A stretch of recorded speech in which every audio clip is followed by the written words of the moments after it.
आगे बढ़ते हैं। बानी पीटीआई की एन नवासी मियां वाली से कागजात मुस्तरद किए जाने के खिलाफ अपील समाअत के लिए मंजूर। Lahore high court Rawalpindi bench में कायम ट्राइब्यूनल ने 7 जनवरी के लिए फ्री कैंप को नोटिस जारी कर दिए हैं। उमैर न्याजी, राजा यासिर शरीफ और मलिक जवाद असगर बानी पीटीआई की जानिब से पेश हुए।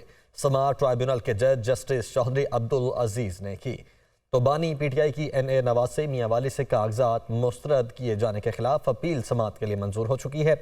Lahore high court Rawalpindi bench में कायम ट्राइब्यूनल ने 7 जनवरी के लिए फ्री कैंप को नोटिस जारी कर दिए हैं। अवैस अब्बासी इस्लामाबाद से हमारे साथ मौजूद हैं। अवैस, क्या डिटेल्स हैं?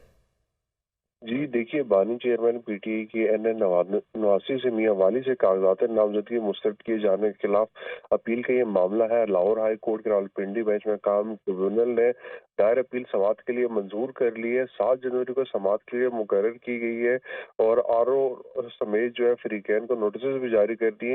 इस हवाले से इमरान खान के वकील उमैर न्याजी, राजा यासिर शरीफ, मलिक जवाद ने बानी चेयरमैन पीटीआई की जानिब से पेश हुए। समाअत ट्रिब्यूनल के जज जस्टिस चौधरी अब्दुल अजीज ने की और तकरीबन 7 जनवरी को समाअत मुकर्रर की है और ऑफिस समेत फ्री कैंप को नोटिस भी इस हवाले से जारी कर दिए गए हैं। ठीक है, बहुत शुक्रिया अवैस आपका।